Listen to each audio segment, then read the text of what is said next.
Alguma vez a gente parou para pensar em como as nossas emoções são assim, construídas? Pois é, o neurocientista Antônio Damasio tem uma teoria fascinante sobre isso. Ele basicamente propõe que tudo que a gente sente se organiza em três camadas bem distintas. E é isso que vamos desvendar agora. Para a gente começar, vamos pensar numa coisa. Por que será que a reação que temos a um susto, aquele pulo imediato, é tão diferente daquela sensação de orgulho por um trabalho bem feito? Parece uma pergunta boba, mas a resposta, na verdade, revela a arquitetura da nossa vida emocional. E é exatamente aqui que a teoria do Damasio entra em cena. Ele mostra que não vivemos assim uma bagunça de sentimentos, mas sim uma estrutura bem organizada em três níveis. Então, vamos começar pela base, pela fundação de tudo.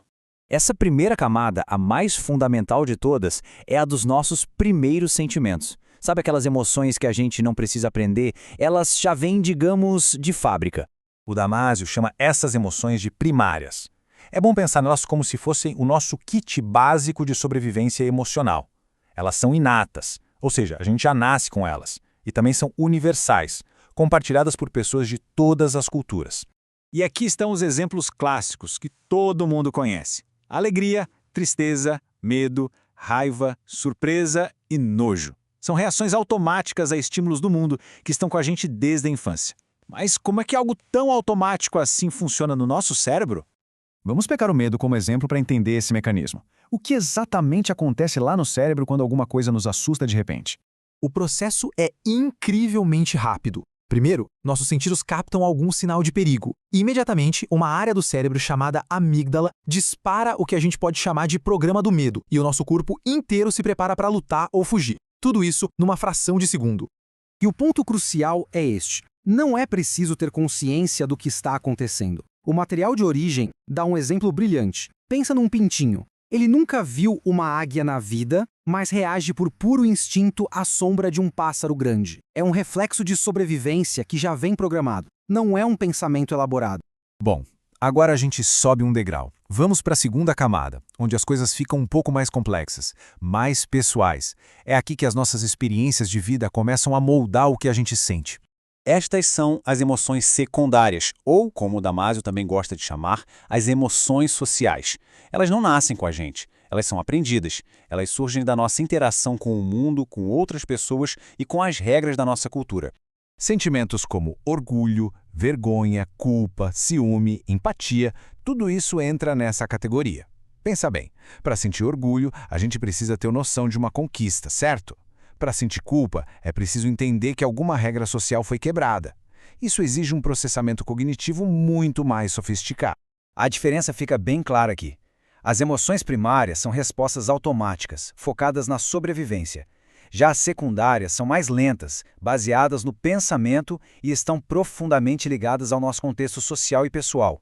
E, finalmente, a gente chega na terceira e talvez na camada mais intrigante de todas. Ela não é uma reação a um evento específico, mas sim um estado constante, uma espécie de pano de fundo para todas as outras emoções.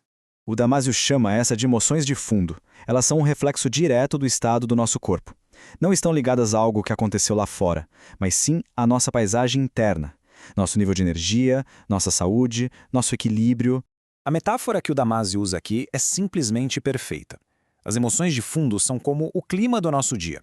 Pode ser um dia ensolarado e tranquilo ou um dia cinzento e tenso.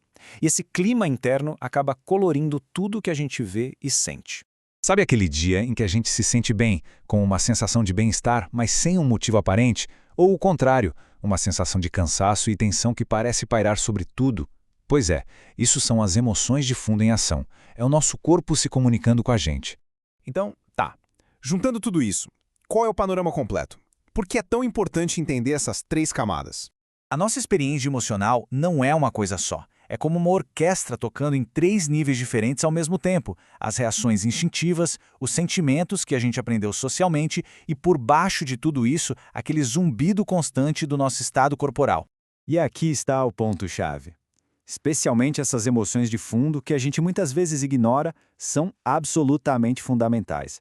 Elas acabam moldando, quase que em segredo, as nossas decisões e o jeito como a gente interage com o mundo a cada momento.